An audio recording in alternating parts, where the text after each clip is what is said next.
A very dangerous woman.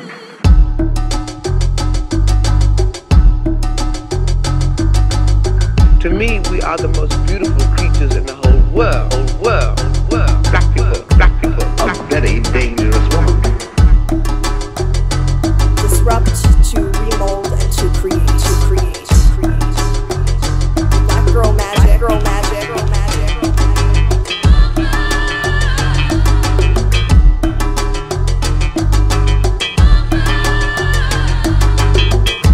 A very dangerous woman.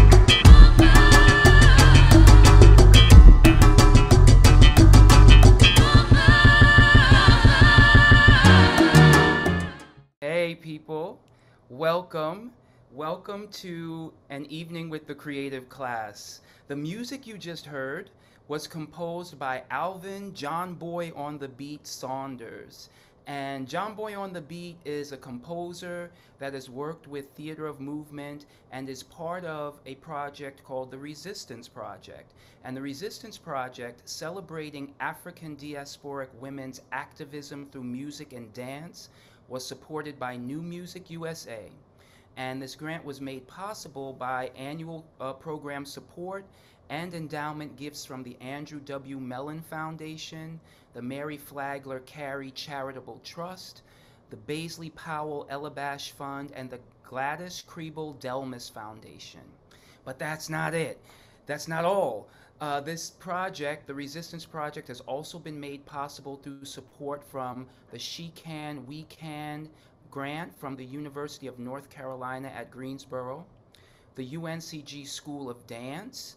It also has been made possible through support from the North Carolina Arts Council and Arts Greensboro. So we're so excited and thankful for that support. I want to tell you a little bit about myself. My name is Dwayne Cyrus. I'm a professor in the School of Dance at UNCG.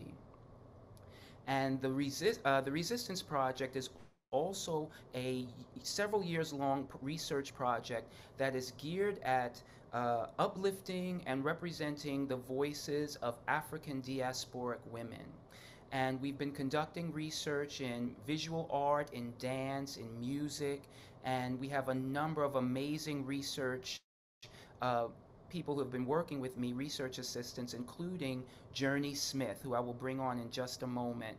Journey has been conducting some amazing research through the Resistance Project. But a little bit about Evening with the Creative Class. Evening with the Creative Class is a series of informal presentations and discussions on the arts with a panel of curated guest artists, scholars, and educators and professionals in the field, discussing and sharing their talent in an enriching evening of community, network, and discussion. And that's what you're going to get tonight, and we're excited to bring it all to you. So I am going to introduce this topic, which is tonight's topic of traveling while black. So I want to bring Journey Smith in. Journey, come on in. And hey, Journey, welcome. So Journey is a alumni of the School of Dance at UNCG, but she's an excellent researcher and professional. And here she is at the beginning of her career, and she's been working with the Resistance Project since 2019. And so, Journey, is there a little bit you want to tell us as we welcome you about the traveling while black, about this topic? Sure. So basically, the topic of traveling while black is the uncovering, the remembering of traveling and freedom and the restraint of that freedom for Black people, both within America and across the diaspora, from present day all the way back through history since the beginning of time, and what it has looked like for us as a people and a collective to move through different spaces, through different cultures, through different eras and time, and what that means for us now as present day Black people in this community. Thank you for that. You know, you raised a point that was so resonant, and you will likely get to it, but I want to mention it now so I don't forget.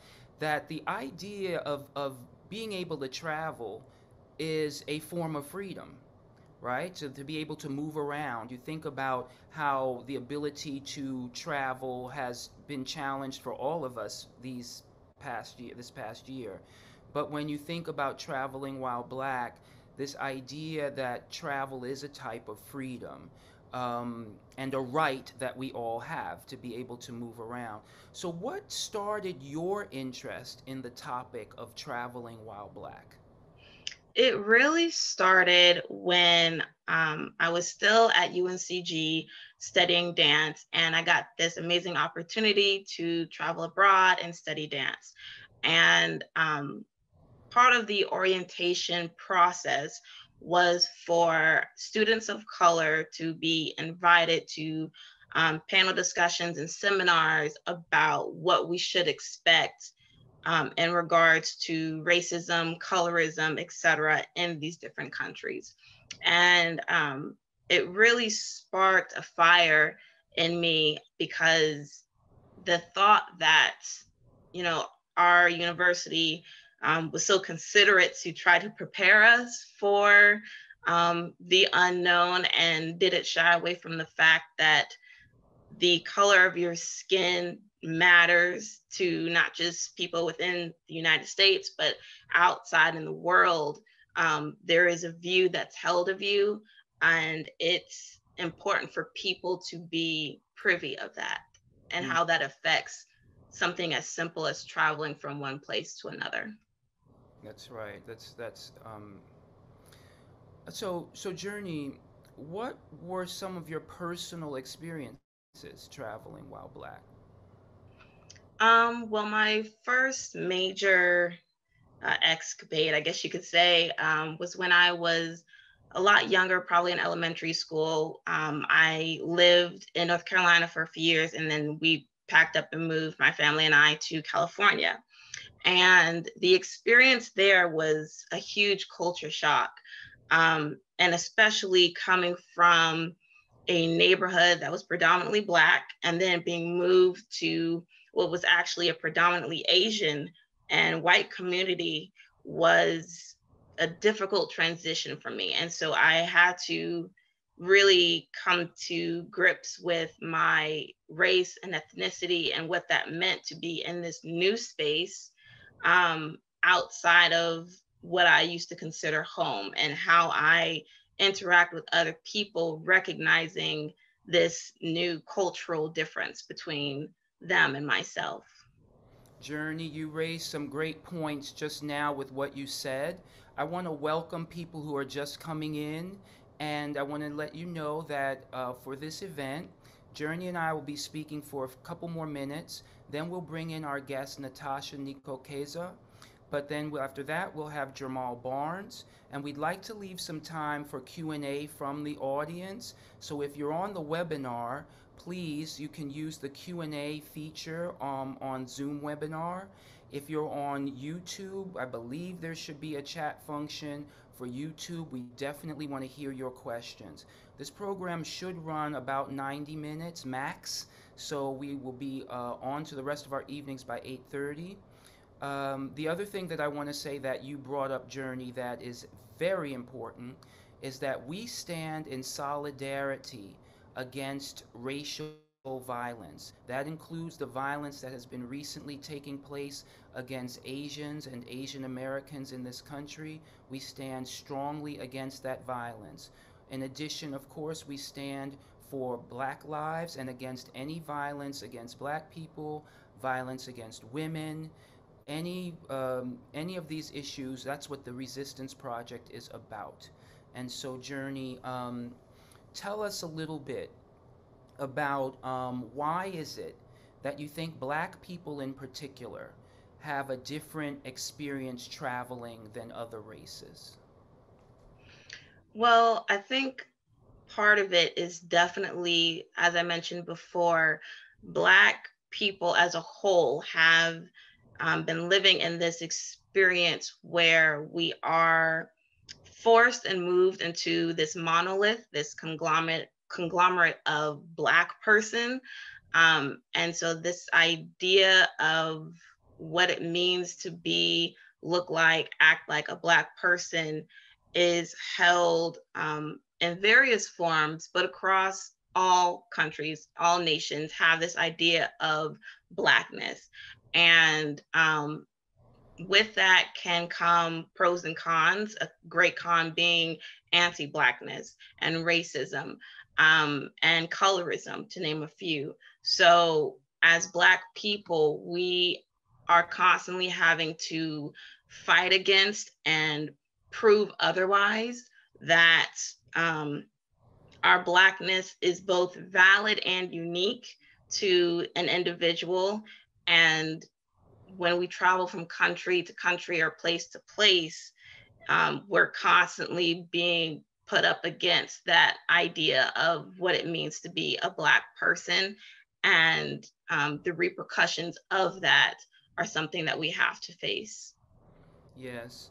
I noted, the thing is traveling while black. I've had a career before I came to university traveling internationally as a concert dancer.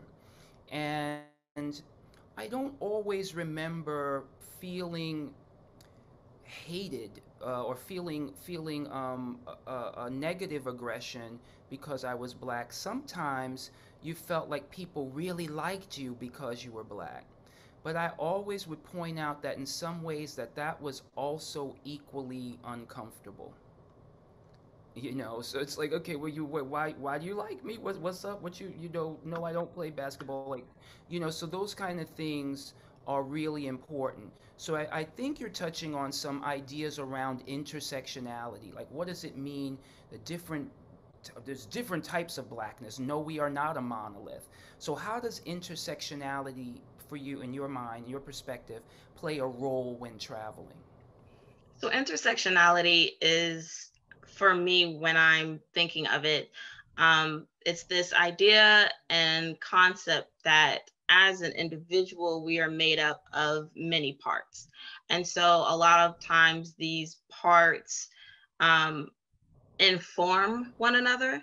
So, as you're saying, when I was traveling, I went to the UK to study, and I didn't experience any like racism in itself because I was in a multi ethnic city. So, it was a lot easier for me.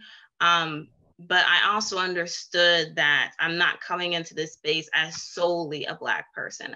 I'm coming in as a woman, I'm coming in as an American, I'm coming in as a college student. And so all of these um, facets of myself play a role in my travel experience.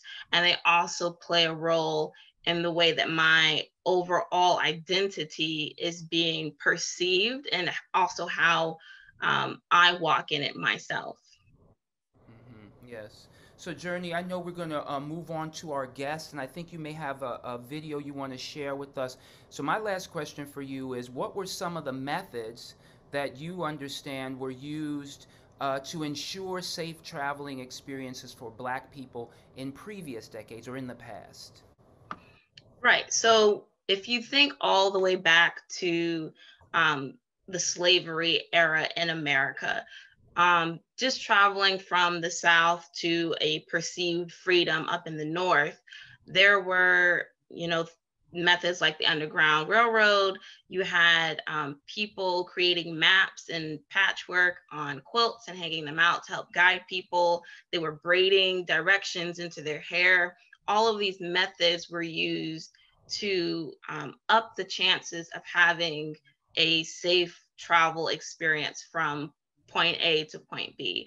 And even moving forward into the 50s and 60s and so forth, you had the Green Book, which was basically a guide for Black people to be able to travel throughout the United States safely without running into um, huge amounts of racism, especially down in the South.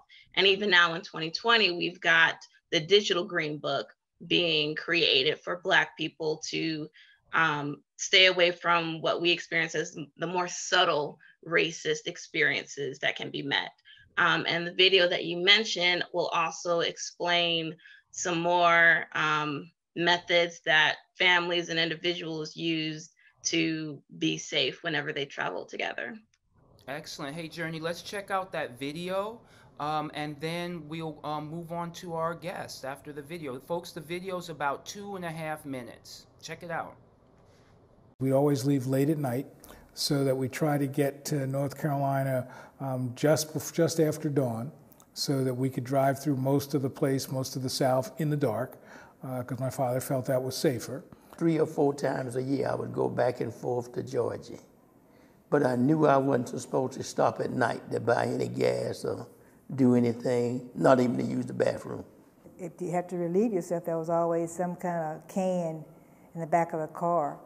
And mostly for the adults, because with the children, they just opened both of the car doors, and the kids stood between the car doors and used the potty. Washcloths, some wet, wrapped up in wax paper.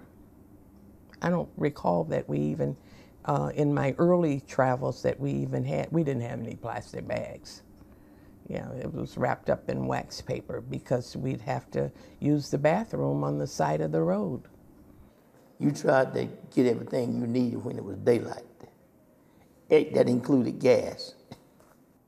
If you gave them a 20 to buy gas, you didn't get any change back. And if you said anything, they might cause the law or hit you upside the head. Wasn't no change, you didn't get no change. So what you tried to do is buy what little gas with the smallest money you had. We would look at green books and we would look at things to sort of help us figure out where we could go. But the one thing I remember more consistently was that my father believed that the only place you bought gasoline from was from Esso, which is now Exxon. He would drive around almost running out of gas, passing Shell stations until he could get to the Esso. And finally I asked him, I said, okay, help me understand this loyalty. And his argument was that in the 30s and 40s, when he was a kid going to visit his father's family, Esso was the only gas station that would allow black people the dignity of using the toilet on equal terms as white visitors.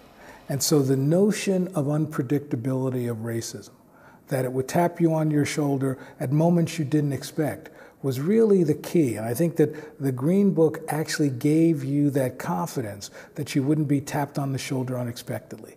And if you could live your life knowing that racism was there, but knowing when you had to confront it, my goodness, that was an amazing gift. So I hope you all enjoyed that video, and I think it's just amazing to be able to see the history of Black people traveling, because we did travel, but the methods that we had to use were unique to our experience. And to speak on their experience, I'd like to invite Natasha to come on and introduce herself. And we're gonna have a great conversation about her experience as she traveled throughout her years. So Natasha. Hello, good evening. Thank you so much for having me. My name is Natasha Nikokeza, and I am the Senior Program Coordinator for the Community Centers with the Center for New North Carolinians, and CNNC is under UNCG. So I am so privileged to be here and to have this discussion with you. And so we provide programs for immigrants and refugees, and that's how I am coming in.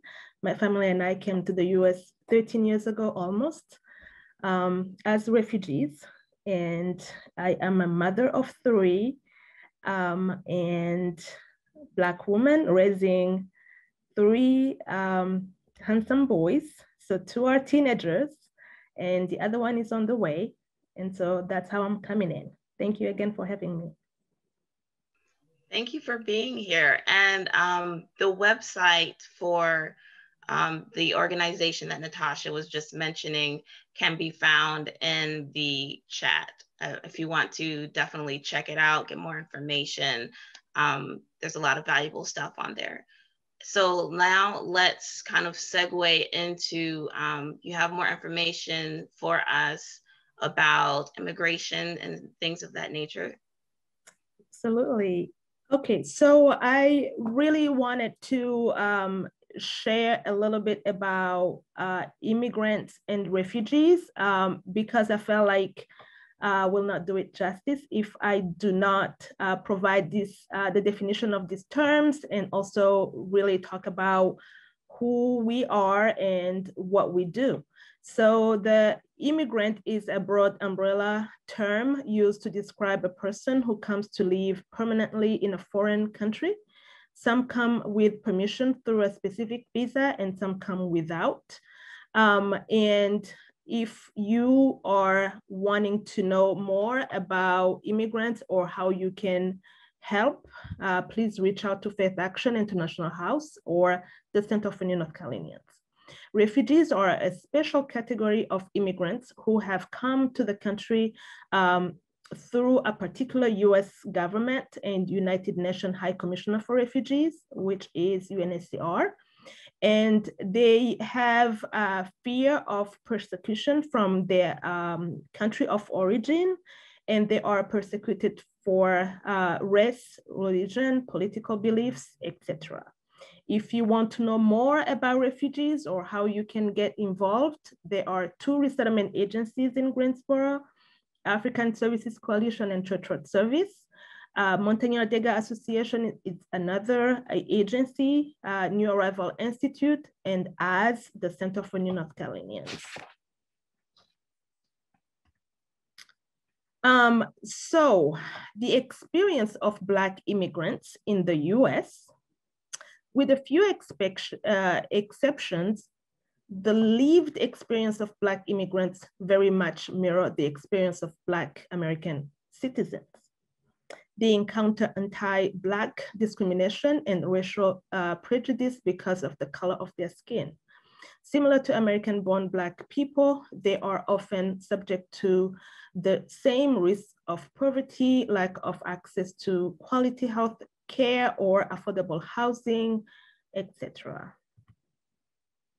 But I also wanted to point out some unique challenges for immigrants or refugees who are here in the US. So in addition to really living the same experience as Black people, Black immigrants have their unique challenges, and the biggest one actually is the language. The language barrier is the #1 challenge, as it is it affects the ability to communicate with others, which is vital for survival. So you can understand that if you are here, you are a Black person. If I go to a bank, I walk in, I am a Black woman.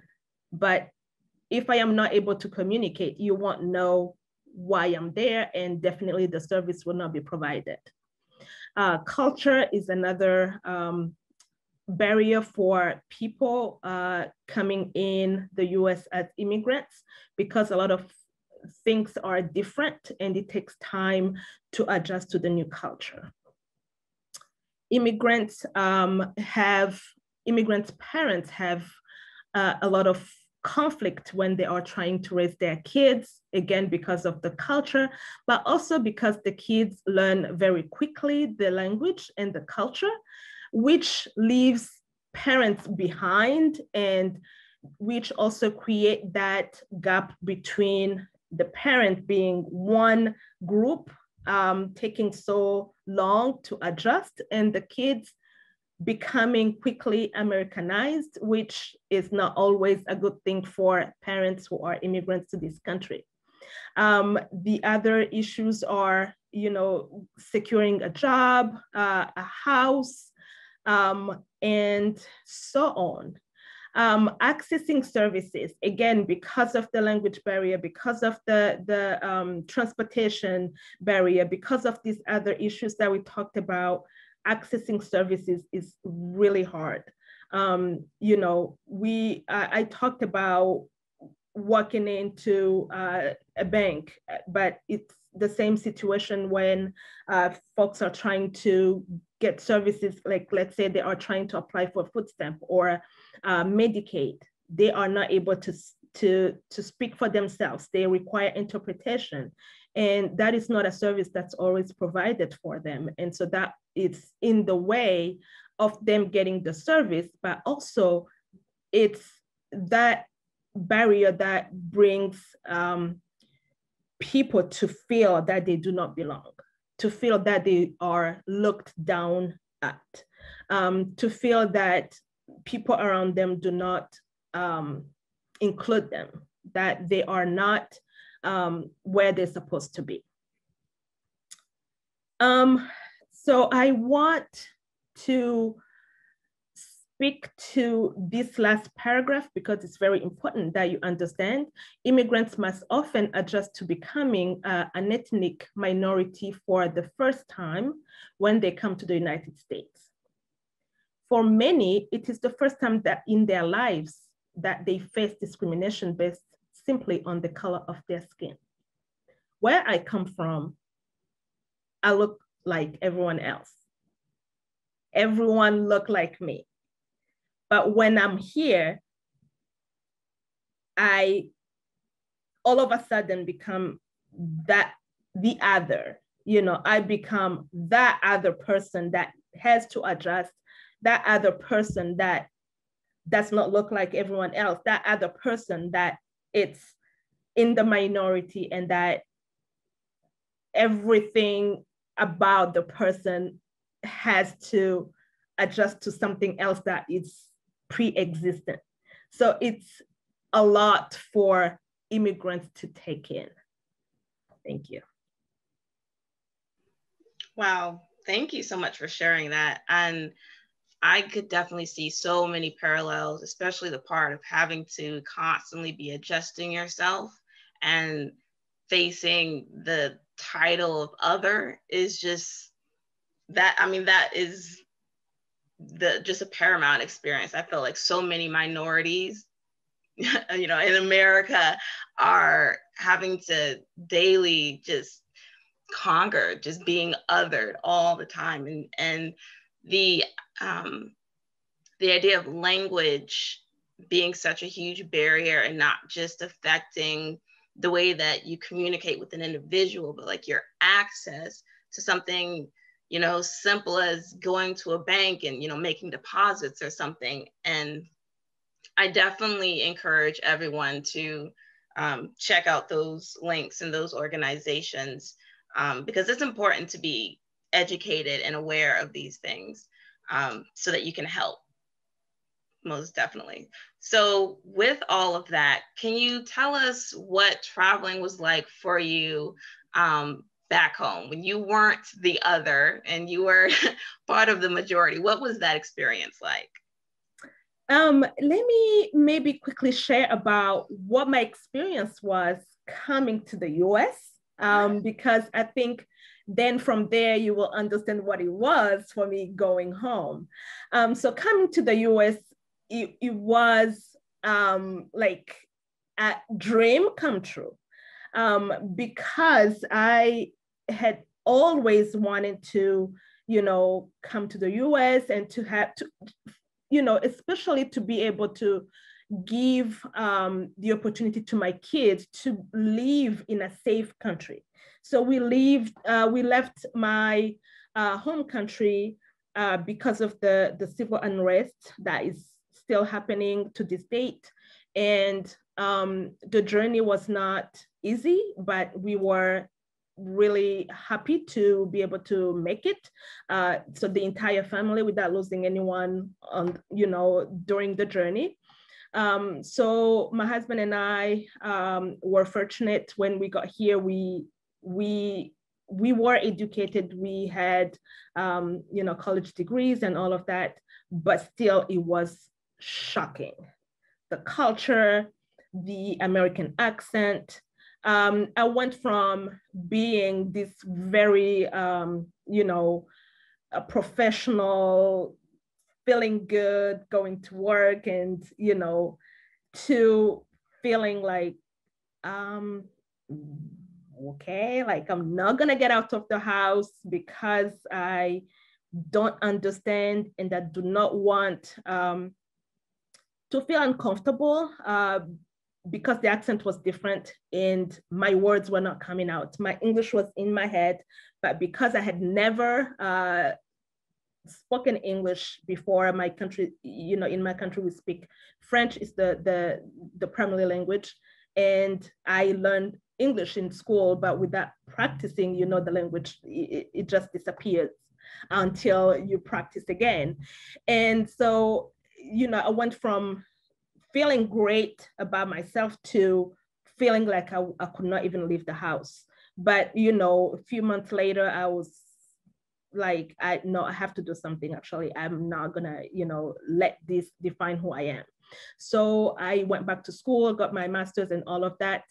Then when it came time to go back, I was actually ready to go back so that I could feel, you know, myself again, so that I could feel, you know, like I am where I belong, where I am looked at as that person, you know, that is giving value, that I do not have to second guess myself, that I don't have to think about what I'm going to say. So the language came like, you know, fluently without having to think.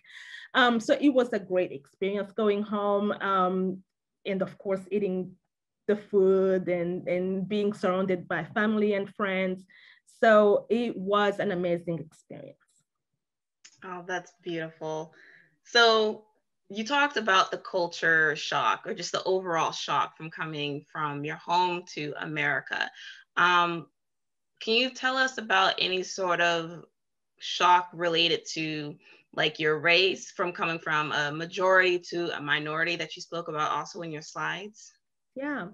So, you know,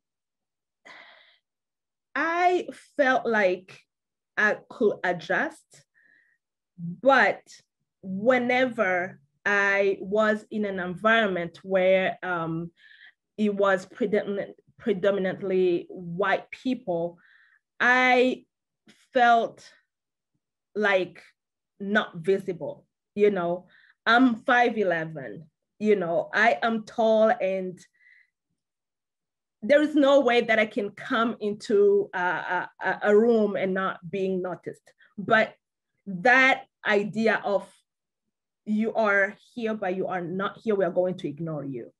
My other experience was at work, you know, having to fight for things that I felt like I deserved. But because, again, my language was not great, it's still not great, but I feel like I can at least communicate. But being reminded that because I'm not fluent, that because I have an accent, I don't deserve this job. I don't deserve, you know, to be sitting on this table. And not only that, but to the point where you feel like pushed out. And even the way like people will address me, it made me feel very small. And we are not even just talking about the culture, the color of my skin, but we are also talking about second guessing that I'm educated, second guessing that I have a college degree. Like everything that I knew that made me as a person just flew out of the window. And in a matter of seconds, I just felt like this tiny, tiny, invisible insect. I cried a lot. I, you know, felt like I just needed to go back home because I will never belong here. But again, you know, I also met some amazing people who made me see America as different and made me forget about the few who were making me feel bad. I think that part of the like ongoing trauma for not just Black Americans, but Black immigrants and people who are met with this colonialism and the idea that we're below or a minority is the constant reminder of being an other. It's one thing to be in a space and to kind of feel like, oh, you know, I'm different from the people in the room, but to go day in and day out and be constantly reminded that you're other and you're separate, it's a whole nother barrier that you have to break down. And I definitely understand where you were coming from about feeling a lot of self-doubt about your education. Like, you know, you went to college, you were there, you got your degree, but it's just something about the environment trying to make you small and then having to find the strength to not go there, to remind yourself of who you are is hard. Like, it's a struggle, but I think it also sheds a lot of light on just the spirit of a person, and the resilience and resistance to stand up. And I think that's remarkable.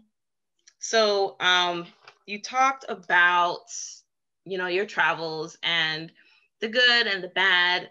So now that you've gone through what you've gone through, do you still find yourself uncomfortable with traveling to a different place? Maybe not necessarily, you know, to another country, but maybe, you know, visiting a different school or, you know, a convention or whatnot. Do you find yourself being in this state of feeling like an other because of race or skin or being an immigrant? Yeah, so I'm a very positive person. I really work hard not to see negative things that might be happening around me until something is really in my face and I just have to see it. So I have an open heart, like in my way of interacting with people and being positive. And I feel like if I do my part as being positive and just bring in these positive vibes, I will be met by the same that I'm putting in, that I'm, you know, bringing in, but it's not always the case. So I always have to work on me without expecting the other people to do the same. That way I will be less shocked or less disappointed.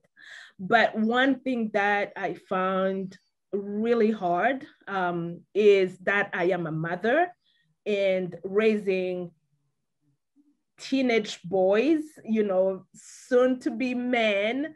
My oldest is 17, and that is what keeps me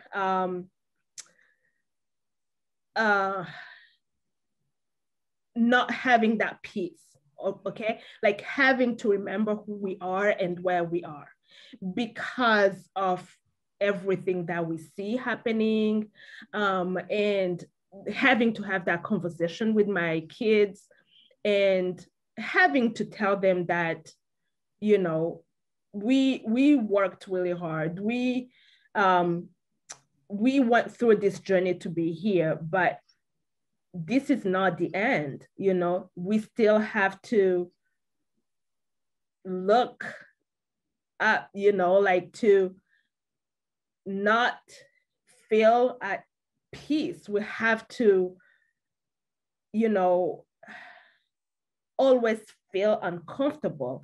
And the questions that they bring are the questions that make me even worry more.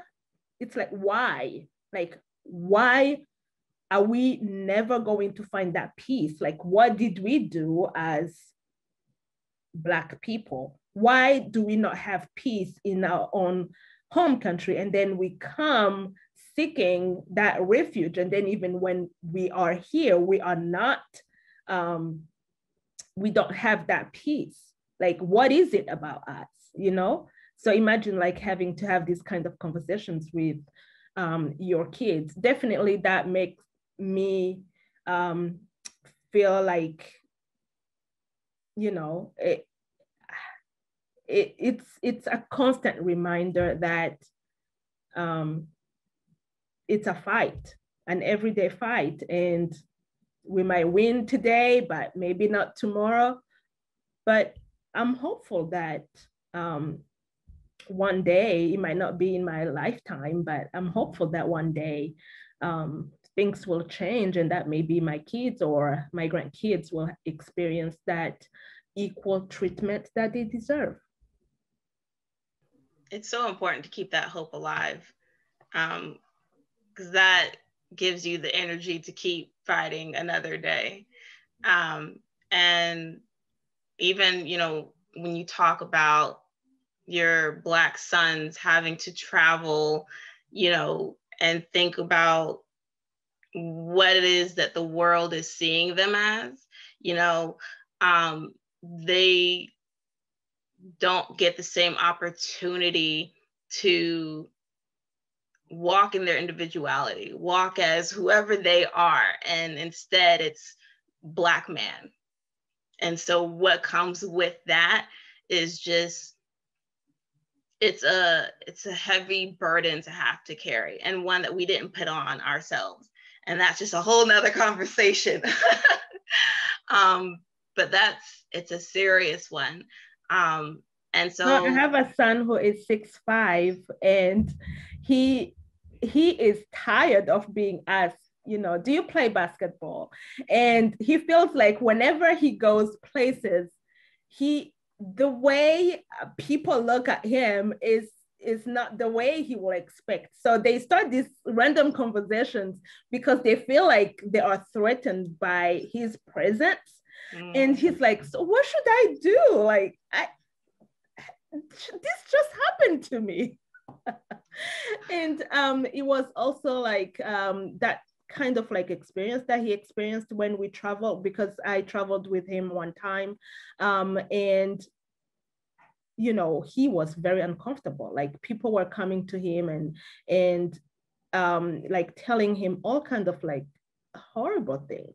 So that made me feel like, why will people spend this much energy on a kid? You know, why do they not see a child as a child, but why do they have to, you know, make this Black child feel like they have done something horrible when they haven't? They are just kids trying to live their lives. And that's the honest truth. You know, Black kids in general are positioned to be treated like Black adults. And it's like, this is a 12-year-old, this is a 17-year-old, let them be that. But thank you so much, Natasha, for speaking with us. And we're going to move to this wonderful, fantastic Black man, Mr. Jamal Barnes. He can come and introduce himself, and then we've got an amazing video of him that I'm very excited to see. So Jamal. Greetings, everyone. Thank you so much. Thank you.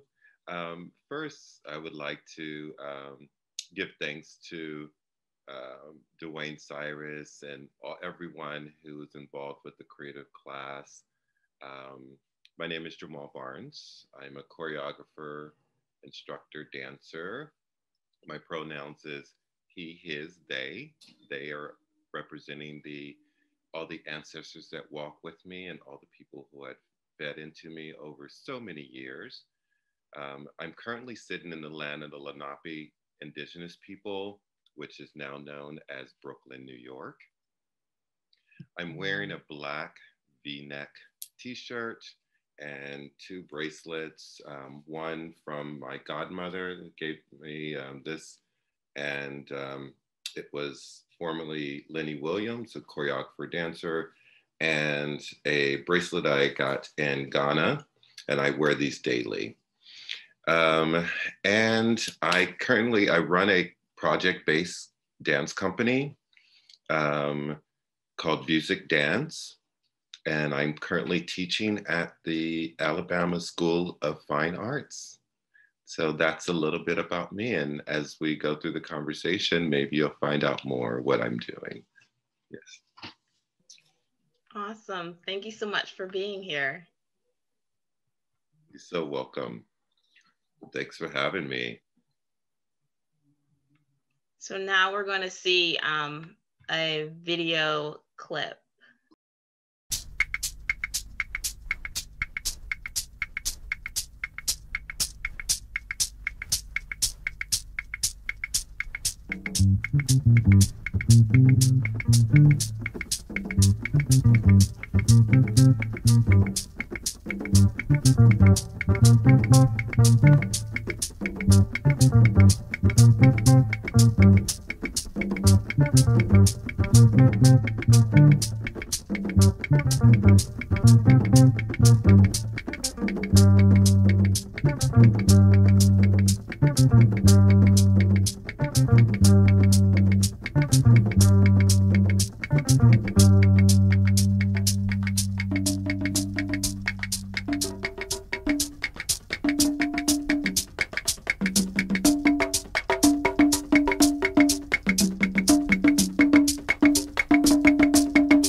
Just like I thought, fabulous.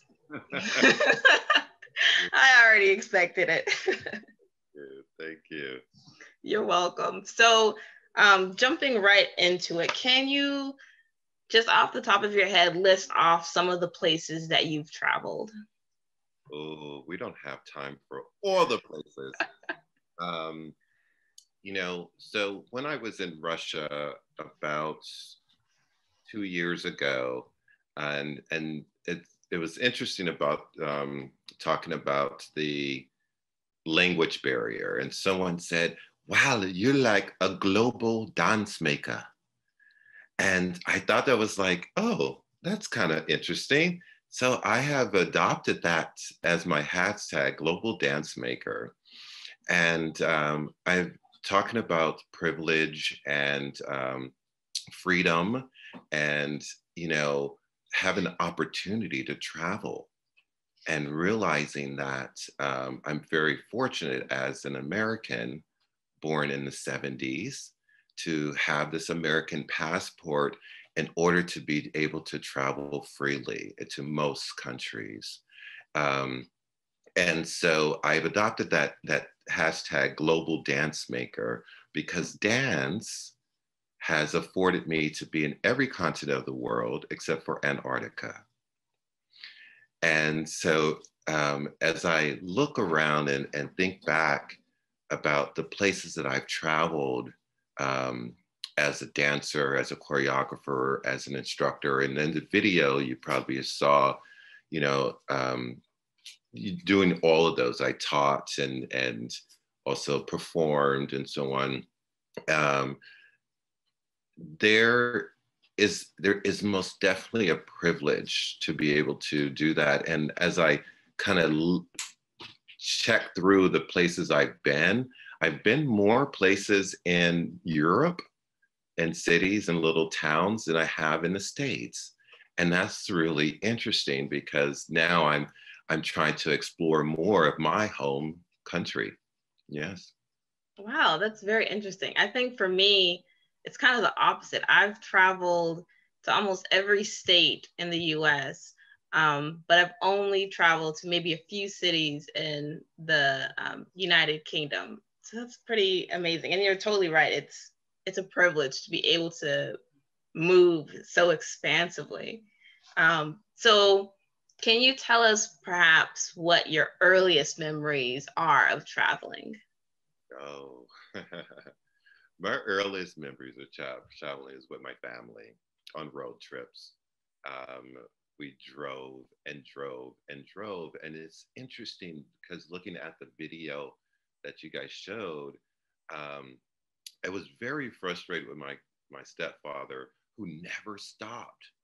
I mean, he never stopped. But now looking back, he was in a certain generation that possibly it was a protective mechanism, protecting us from not stopping to go to the restroom or going to a diner or something like that. But, we would get in the car. Road trips are very prevalent in my family and drive for hours and days. So that's my earliest memory of traveling. But I remember my first flight was I went to a high school of the arts, the Phoenix School of the Arts, and South Mountain School of the Arts, excuse me. And we went on a axle, the NAACP axle competition. And that was my first flight. And I remember that day saying, oh, if this flight goes down, then I'm okay because I've done everything that I wanted to do. And this was at 17 that I wanted to do at that time. I'm okay. So that kind of cured my fear of flying. Yeah. That's an interesting way to go about it for sure. I don't think many people want to think about the plane going down, but if it works, it works. Okay, so with all of the traveling that you've done across every continent other than Antarctica, have you experienced any sort of racism or just anti-Blackness in general on these travels? Well, the best way to describe that, I'd just say yes. But the best way to describe that is to tell the story of every time when I go to England. Every time I go to England, you fill out a landing card. And in the landing card, they ask you, what is your profession? Or what is your occupation? And I put dancer. And it never fails that when I go to customs, they say, okay, I see dancer. What club are you dancing at? Mm-hmm. And I'm like, that would be the Sadler's Wells or the Opera House. Thank you very much. And so the assumption that I'm a dancer and I'm going to go and dance in the club automatically brings in a sense of what they expect and racism or their ignorance to why would a young Black man have the means to come to our country. So that is very prevalent, and it's for me, it's not subtle. A lot of people say, oh, that's subtle, racist. No, it's actually quite clear that they're expecting, if I'm saying I'm a dancer and coming into their country, is I always have to do something that is less than what, I'm doing. There's times where there's a fascination, and I think you spoke of that also earlier, or Dwayne spoke of that, a fascination about what they see as African Americans in the media, and that stereotype of a Black man, you're playing basketball or you're a rapper or you're, doing this. A lot of people can't see that we are very vast in our expression, you know, as people of color. So that fascination can turn into a bit of, how can I say, beyond intrigue. It's like there's a sense of ignorance to really trying to get to know that person of color that you're approaching. So I experience that quite often, and that's not only in European countries. I go to Ghana quite often. I've been going to Ghana now for 10 years. I've been studying the traditional dance, herbal medicine, and traditional religion. And for years, they had called me Obruni. And Obruni directly translates as white man. And I had to stop that. I was like, oh, no. Well, they don't have a name for, or they haven't given a name for foreigner. So foreigner was always white man. It was associating that.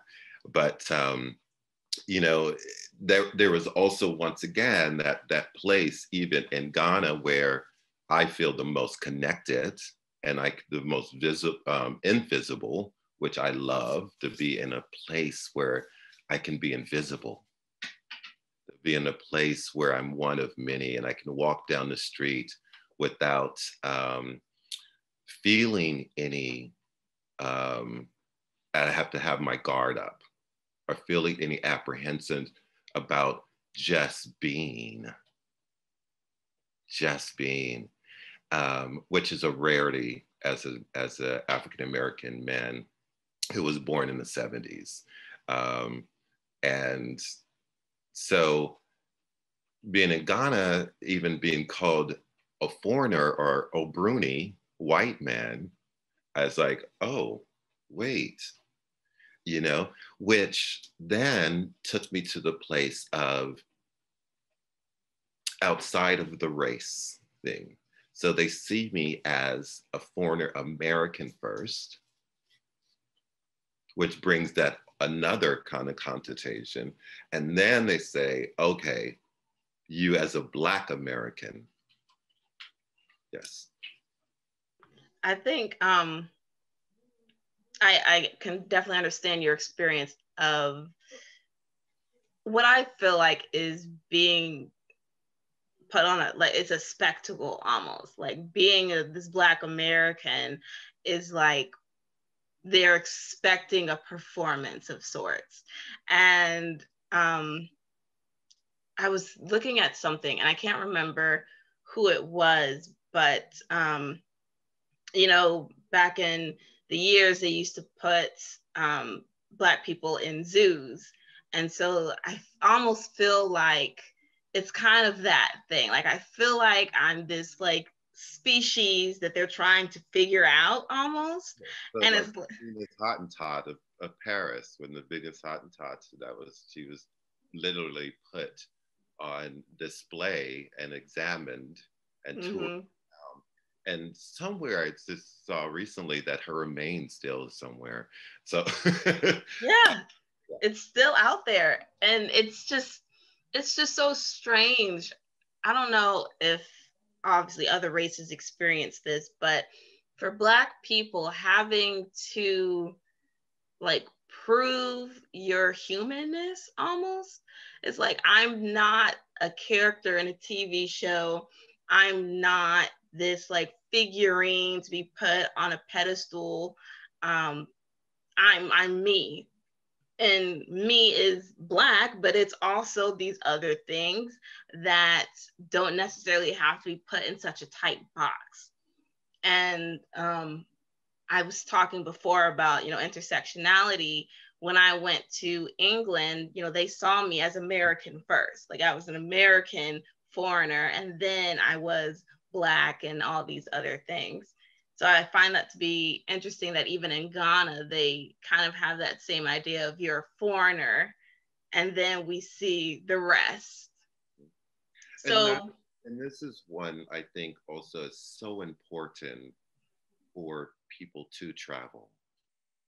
I encourage especially people of color to get out and experience something outside of this Eurocentric colonial way of structures that we're always have tried to fit into, you know? So as when you're traveling, you start developing your own suit, start developing your own coat that you wear. Yeah. And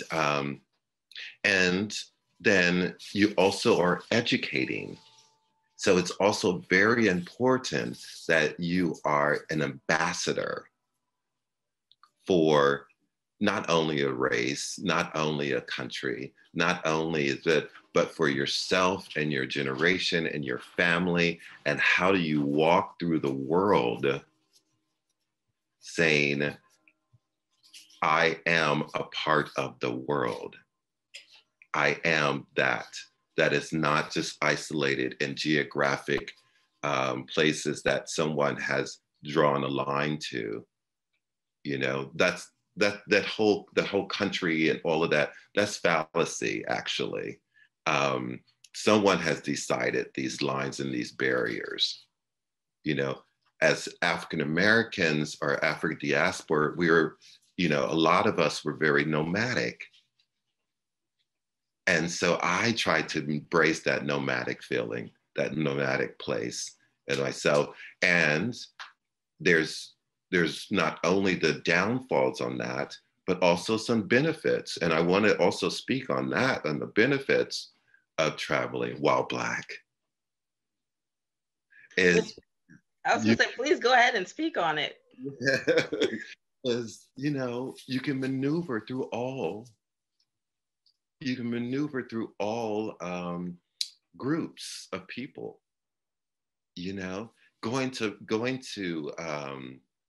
Paris and going to the Créteil area and being with the Black Parisians, or going to Switzerland and seeing um, the African immigrants and having a connection, even if the language is different, but having that kind of thing.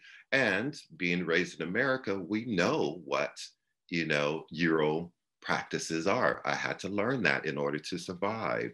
So to be able to go to be a chameleon as a traveler is great. It's fantastic. Yes. I agree wholeheartedly. And this idea of being like a global citizen and not just keeping yourself rooted in one country, one idea, one way of thinking, but being able to travel, meet with different people, meet with different, excuse me, Black people and their experiences and their culture and all these things. It educates, but it also helps to inform you of who you are. And it makes you see like, oh my gosh, we have so many different differences, but we also have these similarities that I didn't realize are key to my own self-identification. And that's a unique process you get to go through when you travel. And especially when you travel as a Black person and you've got Black people all over the place. So it's just, you can find home in any country if you're just willing to go. And that's so beautiful. I love it. So, so we know a bit about how people have perceived you. Do you or have you ever considered your own Blackness when you travel to these different places? And I have to also speak on this time that we're in now in the pandemic, and the lack of travel that we've been able to have. But the travel is also within us, within your spirit, you know. And it's, once again, it's not this geographic place that someone's murdered, but it's also where you're traveling out, you know. But when the pandemic started, I had several friends and associates call me saying, "Oh, I never knew that, you know, Black people are going through this. And I'm so sorry. Are you okay?" And all this. And, you know, really, I said, well, every time I walk out my door, I'm aware of my Blackness. Every time I walk out my door, I'm aware that this George Floyd and Breonna Taylor not even walking out the door, you know, can happen, you know? So that is not something that I try to, that's a reality of my existence as a Black man in America. At the same time, because that is my reality, I do not allow that to stop me from interacting and being who I am. And once again, that's going back to that freedom and that privilege, that I have the freedom and privilege to do that in this country and any place I visit, because I am Jamal everywhere, no matter where it is. When I go to Jamaica, I am a, you know, same gender loving Black man. And, you know, even in Jamaica, they scare you, oh my gosh, you know, being gay and in these countries and all this. And most of the people that they stereotype that way, by the end of our conversation, because I respect them and they respect me and I give respect and I expect to get what I give, we're embracing at the end of the conversation. And it's just about being aware of who you are and how to then embrace others' differences and respect that. And then also say, hey, I want to be respected in that manner too. Now, does it always come? No, but then I have the choice and freedom to travel somewhere else. All right now. So you touched on it a little bit, but can you tell us about any sort of differences in racial treatment that you've experienced from here in America versus maybe in England or wherever else? I think I said that already. So yeah, this really being raised in Phoenix, Arizona, which at the time where when I was born, there were only 3.5% African Americans in the state. So we were in a very small African American community, very, very small. Most of them was my family. And so I had to learn early on survival techniques. I had to learn very early on the sense of being in a minority, in a place that was not necessarily accepting at all of who I was and who I could be. So I really don't put much energy into folks who are not accepting of who I am racially. I reserve my energy for the people that I love and care for and the people I meet. And I'm very interested in people. I'm very interested in meeting people and their differences. And, you know, that's the anthropology in me, you know, just really diving down into different cultures. And once again, being that chameleon. Yeah. So you also mentioned traveling isn't just about physically moving from one place to another, but I also think traveling while Black is the journey of oneself, of traveling from who you used to be to who you are now. So how did you get from, growing up in Arizona, and you talked about survival methods? How did you get from who you were back then to where you are now, confident in, your identification and every single facet of that? A lot of soul searching. A lot of soul searching. But it's something I can remember very clearly, that I even talked to my students about, is when I moved to Berlin, Germany, and realizing once again that they saw me as American first and then African American. So we're so tied up in America about racial things. And if we can just come to the point at some point that we are Americans with the diasporic of XYZ or whatever, I think it'd be a little easier to understand each other. But when I moved to Germany, there was that I was very self-conscious about the big lips and the large ass and the dark skin and all of this. And they celebrated that there. It was a sense of exoticness.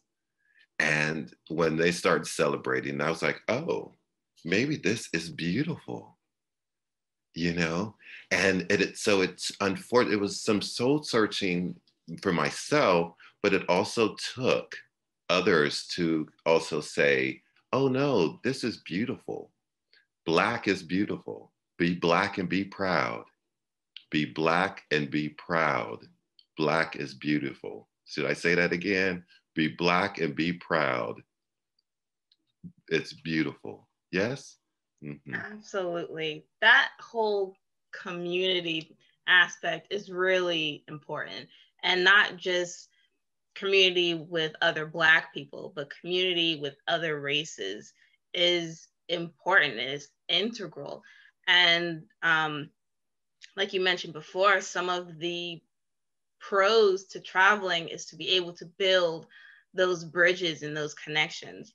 And I think even in America, there are some people who have never actually talked to a Black person before. Like, to this day, they just haven't. And so the only information they're getting is off of media and TV shows and whatever else that they're looking at. So when Black people travel, Black people are educating others and receiving education, receiving community. And I think it just makes the world more aware of themselves as an individual, but how connected we are and how we should be celebrating one another and not trying to assimilate, but celebrating the differences, because it's that unique. Definitely celebrating the differences. And, one thing, talking about education, and I travel around, I do a lot of work. I just did a work on Boston Conservatory, and it was beautiful. I worked with 6 dancers and creating a solo they would film. But I travel a lot around to different education circuits. And I had to realize that some of these kids have never had a Black man tell them what to do. And they're shocked.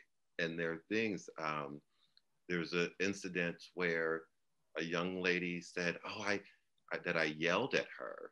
And I said, I don't yell at people. Only yelling I do is out of excitement and you're doing something well. But to come to find out, it's that I was giving corrections and she was so taken back that I was traveling and giving corrections from a Black man, because that was what she brought into the space. And I immediately said, I'm not taking on that. I'm not accepting that, you know, but also to realize that there are, you know, people who have not experienced, and then when you're put into a position of leadership, you know, you have to sometimes juggle that too. Yes. Mm-hmm. Yeah. And it's certainly a juggling act. And it's interesting, you know, sometimes we walk into these spaces thinking that it's free of the labels of race and all of these other things. And then when it's brought into the space, then it's like, okay, so now we have to address it because it's been brought in. And I think, you know, when I was talking with Natasha, there is still this hope that it doesn't always have to be about race. We can have a society where we understand the differences, we see the differences, we don't ignore the differences, but instead of othering, we integrate it into the community. Like, this is what makes us special. Because we're different, because we have similarities, we have a stronger link. And it's with that link that we can operate towards a common goal of humanity and goodness and equality and equity. So I have, I think, just 2 more questions for both Jamal and Natasha now. So Natasha, you are welcome to join us. So the questions that I have, first one, have you ever, either in your childhood years or maybe your young adult years, have you ever been hesitant to bring something with you on your travels that might have, I guess, outed you as being other, or, you know, whether it's race or any other sort of identification? Yes. Oh, do share. Yes. And it made me really mad. It was food that my parents wanted me to take because they knew that I loved the food, and that, you know, they just wanted me to you know, take it home and share with friends. And I said, no, I am not going to take that because I don't know what's going to happen at the airport. And I do not want to hold this line and to, you know, get all these people looking at me and to have to open everything and test, because that had happened to a friend of mine where they made this woman eat the food just to make sure that it was something eatable. And so I said, I'm not going to have to deal with that. So I had to give that up. But my heart was just, you know, not happy. You know, and yeah, I agree. Also, mine says food, but I do bring it anyway. My hot sauce. If I'm going if I'm going somewhere far north, like Russia or Finland, I need my hot sauce, baby, because they don't put no salt on that food. So I take my hot sauce. But more thing is more like if it's legal or not. So I messed it. So yes. I remember I was going to science camp, and my mom made me pack my bonnet. And so I took it out when we were going to sleep. And I remember the kids were asking me all these questions like, what is that? What do you do with that? And I just felt so embarrassed. And I just felt very other, because there was none of the girls had their hair bonnets, and I was the only one with this cap on my head trying to keep my hair, you know, from snagging. So that's just a memory of mine that I think will forever stick with me, that I had to come to terms with and be comfortable with saying, like, no, this is a part of my culture, and this is, you know, this is what my people do, and I'm gonna walk around with my bonnet on and not gonna have my hair looking a mess in the morning. So my last question, though, So, Natasha, for you, you talked a lot about othering, with being Black, with being an immigrant. Um, do you still feel like it has an influence on you when you travel? Um, and if so, how are you coming to terms with that? How are you working through that? Yes, it does. And I think I shared a little bit about this. What I do is, number one, I'm aware of who I am and how I perceived and what's expected of me. So I am who I am, and I will always be who I am. And so I very politely acknowledge that, um, and just stay proud of who I am. And but I also take that opportunity to educate people, especially if they are, coming to me with questions, which sometimes they are questions, like very honest questions, very like, we just want to know. And you can tell, like when someone is asking these questions, okay, so you have an accent, and you can tell that these people just want to start a conversation and to get to know you, and I welcome that 100%. But you can also tell if someone is just like wanting to make you feel, some type of way. And it's really up to how I decide to entertain that conversation, or maybe just ignore it, because it really depends on how I am in that moment. If I am ready to start that education process, or if I'm just tired and not ready to just, have it. So the way I approach it is by, just being who I am, and just educate people along the way, and just welcome people to ask questions. So if I see that I have that opportunity to educate someone, I will take that opportunity, because I do want people to know who immigrants are, where they come from, that they are educated and some not educated. Just like any community, any society, you find people who are educated, you find people who are not, you find all sort of, people. Not to put everyone or every immigrant in one box. That is what I don't want to see happening. So that's the reason why I take the chance that I get to educate people, and to tell people that it's okay to be uncomfortable, but what is not okay is to say things that make people not feel well. And Right. I've lived it, and I'm not ready to continue to live it. So depending on how I'm feeling in the moment, I am ready to educate, or if I'm not, I'm just going to quietly move along. Exactly. And so, Jamal, for people out there, Black people who want to travel, want to see the world, but are still on that traveling journey of understanding and accepting and walking in the strength of themselves, what kind of encouragement do you think you could give to them? Just to do it, just to do it, you know. And as you do it more and more and more, that you find a rhythm in yourself that,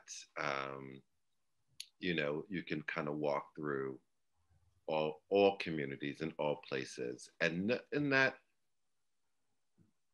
no one's directly out for you. Mm. They're not directly out for you, Yeah. but you also have the freedom to, if you find some threatening thing, to move on, you know? Um, and yeah, just to do it, just to actually go and venture out and not only rely on social media and, Mm-hmm. and not even social media, even the news. because realize even American news is very isolated and very one opinion than most things. And you know, they scared me to go to Russia, but I go there and I'm like, oh, it's everyone is not thinking like Putin. Mm-hmm. You know, but American news will make you think that, you know, and that just go out and do the thing. Just go out and do the thing, and don't listen to all of this rhetoric out here.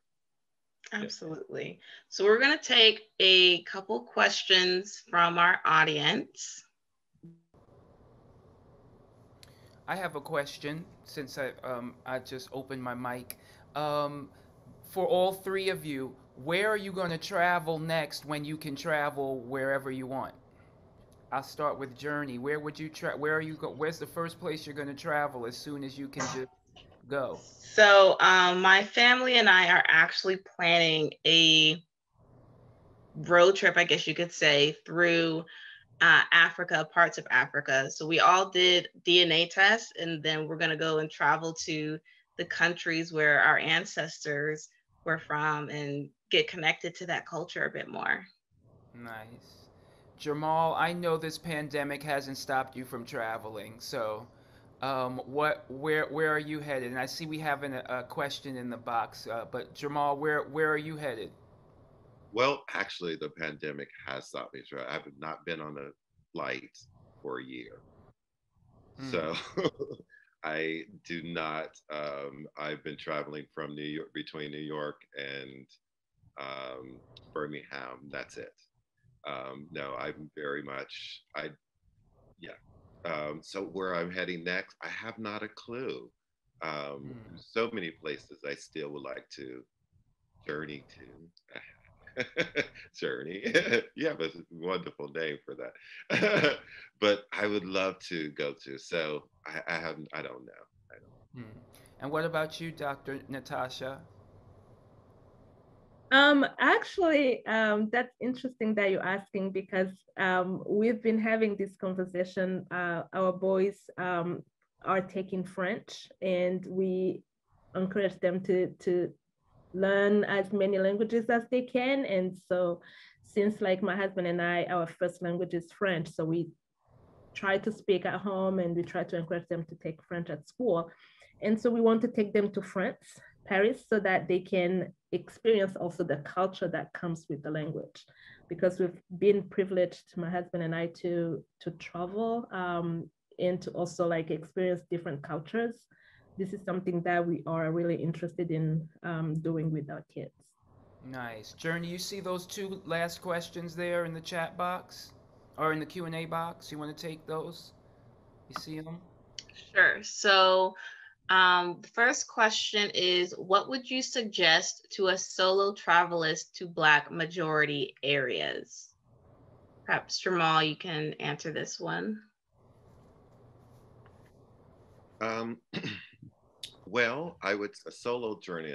I would say do your research, and really think about trying to immerse yourself and making contacts as early as possible. You know, if you're going to a hotel or resort, I always make friends with the concierge or the housekeepers. The housekeepers is a great resource, you guys. They will take you everywhere, let me tell you. Yeah, do your research, and also reach out to other people that know other people. You know, we are a small global community, and you know, someone could give you some advice of who can host. And also, I say be a host too.